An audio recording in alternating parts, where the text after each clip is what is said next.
तो देखिए कुड का एक नेक्स्ट मीनिंग है वाज एबल टू और were able to. Was able to का मतलब होता है कि समर्थ था कोई क्रिया करने के लिए, समर्थ था। दोनों का मीनिंग सेम आ जाता है, समर्थ था। अब देखिए कि कुड का सेंस कैसे वाज एबल टू और वेर एबल टू आ जाता है। जैसे when I was at school, जब मैं स्कूल में था। When I was at school past है, पास्ट टेंस, तो बीती बात बताई गई, बोल रहे हैं यहाँ पे बीती हुई बात बताई जा रही है। When I was at school, जब मैं स्कूल में था। आई कुड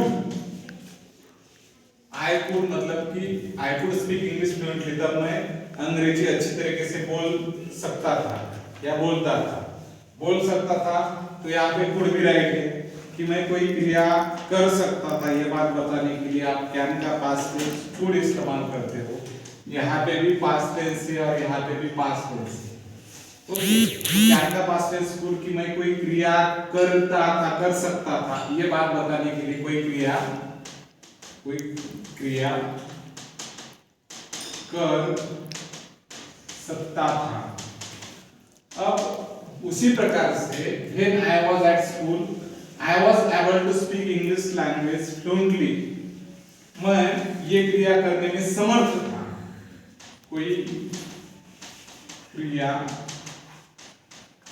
करने में समर्थ था। अब यहाँ पे दोनों जगह पे क्रिया बताई गई। अब यहाँ पे कौन सी क्रिया है? स्पीक, बोलने की क्रिया। तो मैं बोला करा, बोलने की क्रिया, बोलना, ये क्रिया है।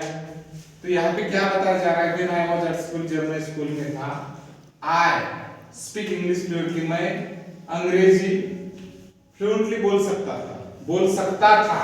तो यहाँ पे बोल सकता था, ऐसी कौन सी क्रिया? तो बोलने की क्रिया, बोलने की क्रिया कर सकता था, ऐसा नहीं निकल रहा है। और बोलने की क्रिया करने में मैं समर्थ था, बोलने की क्रिया जो है वो करने में समर्थ था। तो आप जब भी was able to इस्तेमाल करोगे तब उसका मीनिंग निकल रहा है आप कोई क्रिया करने में समर्थ थे, पास्ट में। यहाँ पे भी देखिए was इससे पास्ट बताया जा रहा है, नॉट यहाँ पे अमीजाब नहीं है, was है, तो इसका मतलब यहाँ पे भी पास्ट टेंस बताया गया है। और कैन का पास्ट कुड हो गया। तो when I was at school, I could और I was able to speak English language fluently, जब मैं स्कूल में था, बीती हुई बात बता रहा हूँ, तब मैं अंग्रेजी बोल सकता था। उसके बाद में when they were at school, जब वे बोले तो प्लूरल है, जब वे स्कूल में थे, they could play very well, तब वो अच्छी तरीके से खेल सकते थे। they were able to और वे अच्छे खेल, कौन सी क्रिया है? खेलने की क्रिया है यहाँ पे। अब खेलने की क्रिया कर सकते थे। तो जब भी आप ये बात बताना चाहते हो कि पास्ट में आप कोई क्रिया कर सकते थे, तो आपको क्या करना है? कुड, और जो प्ले है वो एक क्रिया है, वो एक्शन है, तो वो क्रिया कर सकते थे, बीती हुई बात बता रहे हैं। यहाँ पे वर एबल टू, तो इसका मतलब हुआ खेलने की क्रिया करने में समर्थ थे। आप खेलने की क्रिया करने में समर्थ थे। When they were at school, जब वो स्कूल में थे, they could play very well, वो बहुत अच्छी तरीके से खेलने की क्रिया कर सकते थे या खेल सकते थे, ऐसे बोल सकते हो आप। और दूसरा लफ्ज when they were at school, they were able to, यहाँ पे आप ये भी इस्तेमाल कर सकते हो और ये भी लफ्ज इस्तेमाल कर सकते हो। आप खेलने की क्रिया करने में समर्थ थे, आप खेलने की क्रिया करने में बहुत ही अच्छी तरीके से खेलने की क्रिया करने में समर्थ थे। तो आप कुड भी इस्तेमाल कर सकते हो और was able to भी इस्तेमाल कर सकते हो। यहाँ पे देखिए I could read without glasses until 2 years ago, 2 साल पहले मैं कौन सी क्रिया करता था? पढ़ने की क्रिया करता था। विदाउट ग्लासेस बिना चश्मे के। बिना चश्मे के मैं पढ़ने की क्रिया कर सकता था, या पढ़ने की क्रिया इस शब्द के बजाय मैं ऐसे भी बोल सकता हूं, मैं पढ़ सकता था। पढ़ने की क्रिया इस लफ्ज की जगह पढ़ सकता था। यहाँ पे पढ़ने में समर्थ था, पढ़ने की क्रिया करने में समर्थ था, ये बात बोलने के बजाय मैं ऐसा भी बोल सकता हूं, पढ़ सकता था, पढ़ने में समर्थ था। तो आप मैं पढ़ सकता था ऐसा भी नहीं निकल रहा है, सकता था, पढ़ सकता था। रीड, आई कुड रीड, मैं पढ़ सकता था। और I was able to read, मैं पढ़ने में समर्थ था, पढ़ने में समर्थ था। I was able to read without glasses until 2 years ago, 2 साल पहले मैं बिना चश्मे के पढ़ने में समर्थ था। तो इसी प्रकार से दोनों लफ्ज आप इस्तेमाल कर सकते हो। इसके बाद में I play a guitar when I was child. I could play. Play मतलब बजाना। मैं गिटार बजा सकता था। Play मतलब बजाना, बजा सकता था, बजा सकता था। कब बीती हुई बात बता रहे हैं, was when I was a child, जब मैं बच्चा था तब मैं गिटार बजा सकता था। या फिर आप ऐसे भी बोल सकते हो I was able to play, मैं खेलने में या बजाने में समर्थ था। क्या बजाने में? Guitar. I was able to play a guitar when I was child, जब मैं बच्चा था तब मैं गिटार बजाने में समर्थ था। अब यहाँ पे ये भी राइट है। I could pass the board exam, मैं बोर्ड एग्जाम पास हो सकता था। पास मतलब उत्तीर्ण हो सकता था। पास का मतलब होता है उत्तीर्ण, कुड का मतलब सकता था। तो I could pass the board exam, मैं बोर्ड की एग्जाम पास हो सकता था।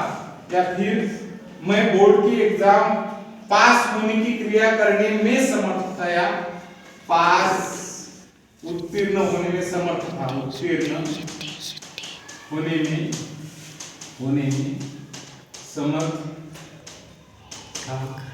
इसके बाद में आफ्टर 5 years रेगुलर एक्सरसाइज, 5 साल रेगुलर एक्सरसाइज करने के बाद I dash to lift 100 kilos yesterday, 5 साल रेगुलरली एक्सरसाइज करने के बाद आई कुड लिफ्ट का मतलब होता है उठाना, तो उठा सकता था। उठाने की क्रिया कर सकता था या उठा सकता था। यहाँ पे उठाने में समर्थ था। तो सेंटेंस का सेंस कैसे आ रहा है कि आफ्टर 5 years रेगुलर एक्सरसाइज, 5 साल रेगुलर एक्सरसाइज करने के बाद आई कुड लिफ्ट मतलब मैं उठा सकता था 100 kilos yesterday, कल मैं 100 किलो उठा सकता था। या फिर I was able to lift, मैं 100 किलो उठाने में समर्थ था। इस प्रकार से। उसके बाद में 2 years ago, 20 साल पहले, when I was young, जब मैं यंग था, I could read English.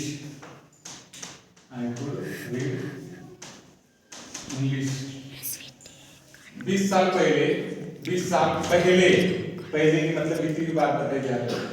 20 साल पहले दिन I was young, जब मैं यंग था, I could not read English, मैं अंग्रेजी नहीं पढ़ पाता था। और दूसरी बात, I could not able to read English, मैं अंग्रेजी पढ़ने में समर्थ नहीं था। यहाँ पे पढ़ने की क्रिया नहीं कर सकता था, नहीं पढ़ सकता था।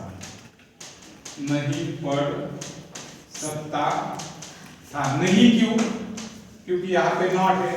उसके बाद में was not able to मतलब समर्थ नहीं था, समर्थ नहीं था, इस प्रकार से। इसके बाद में why dash you attend the meeting, why, अब यहाँ पे why could you not ऐसा भी लिख सकते हो आप, could, और ये जो not है ये यहाँ इस्तेमाल करने के बजाय आप यहाँ पे लिख सकते हो। सेंटेंस देखिए, why could you not attend the meeting yesterday, कल आपने मीटिंग क्यों अटेंड नहीं की थी। तो आपको ये नॉट यहाँ पे लिखना है यू के बाद, और उसके बाद में व्हाई was यहाँ पे was you, why was you not able to, यहाँ पे लिखना है ये। तो आपको कैसे सेंटेंस बनाना है, why was you not able to attend meeting yesterday और why could you not attend the meeting yesterday। इस प्रकार से आप तुम कल मीटिंग क्यों अटेंड नहीं कर सकते थे। अटेंड करने की क्रिया मतलब वहां पे अटेंड रहना, उपस्थित रहने की क्रिया नहीं कर सकते थे, या फिर आप कल मीटिंग में उपस्थित रहने की क्रिया करने में क्यों असमर्थ थे। यहाँ पे असमर्थता आप बताइए, असमर्थ थे और नहीं कर सकते थे, नहीं कर सकते थे। Thank you.